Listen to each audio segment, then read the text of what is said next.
How to add slideshow in Framer. So hello guys and welcome back to today's video. In today's video, let's teach you how you will be able to utilize and add slideshows on your Framer websites very easily, very quickly. So over here right now, we are currently in the dashboard of our Framer. And to get started, we will be working on an empty project so that we could focus on the specific element that we want to talk about in today's video, which is of course the slideshow element. So let's go and get started over here. So as you can see, we currently have an empty website over here, an empty page. Oh, so let me delete this one. There we go.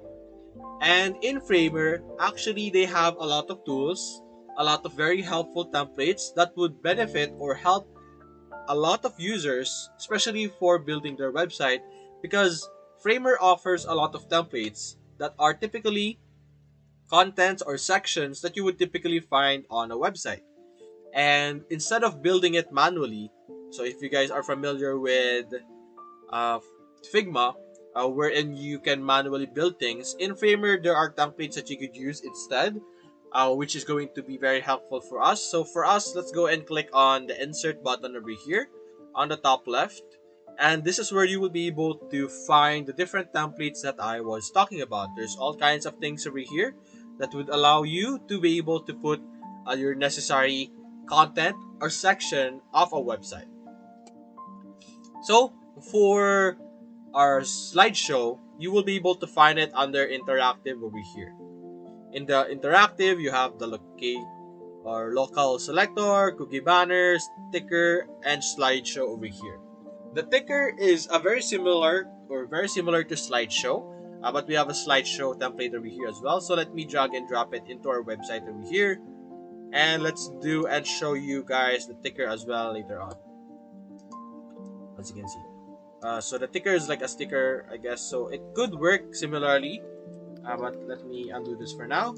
And let's focus on our website over here, or our slideshow. So let me put it outside.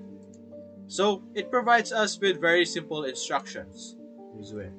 So it's a bit hard to see, but anyway, over here it says connect to content, add layers or component to make infinite auto-playing slideshows. So you will be able to see settings of the slideshow component over here on the right side. You could select the direction in which the content will pass, whether it's left to right or right to left or up and above or scrolling down effect. There's an autoplay over here, so you could enable and disable this. You could choose, or you could have some intervals over here if how quick you want the content to progress. You have draggable if you want the content to be draggable to move. As you can see, you have effects, align items, and many more. Now, how do you add a content? To be able to add a content, you will be able to find it over here. Over here. So simply select this, and you will see a pop-up that will allow us to add. If you click this, as you can see, as of now, there's no option yet. So how do you add the content? So what we're going to do is we're going to add our photos that we want to appear on our PowerPoint or slideshow.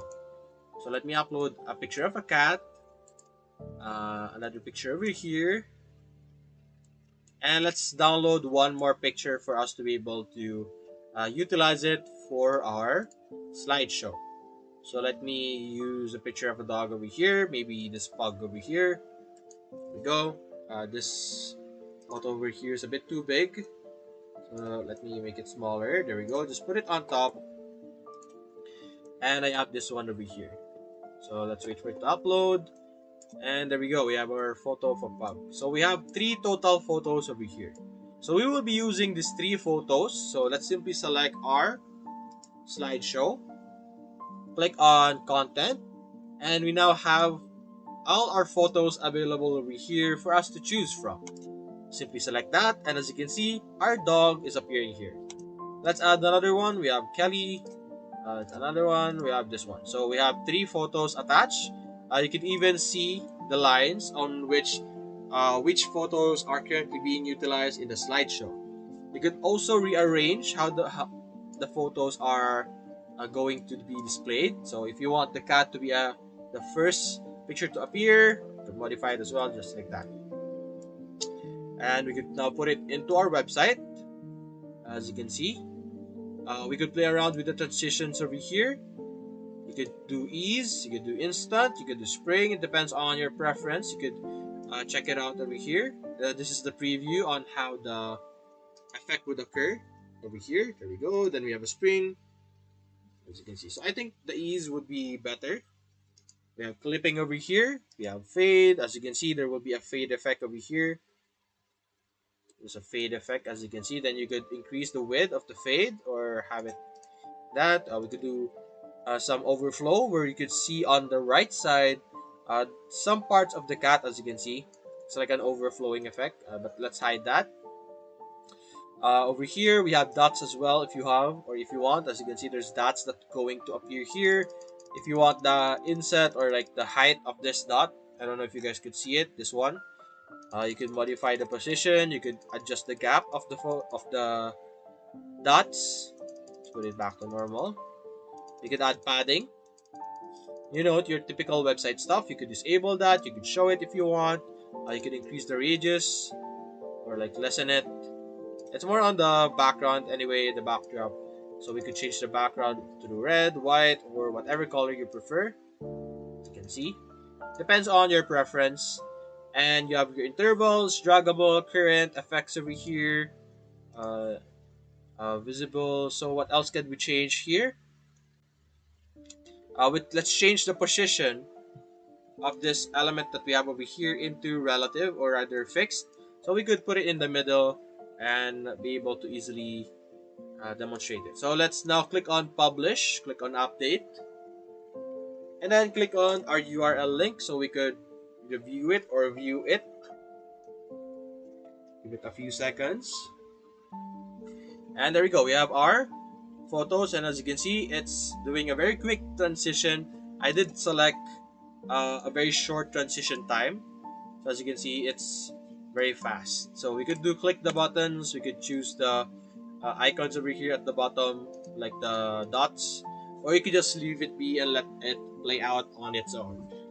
So as you can see, it's very simple, very easy. Let's try actually increasing the interval since I think it's a bit too fast. Let's do 2.5. Let's update it. And let's refresh this. And it should now have a slower transition, as you can see. 2.6 or 2.5, as you can see. So that's basically it, guys. If you enjoyed this video, leave a like and subscribe. Thanks for watching.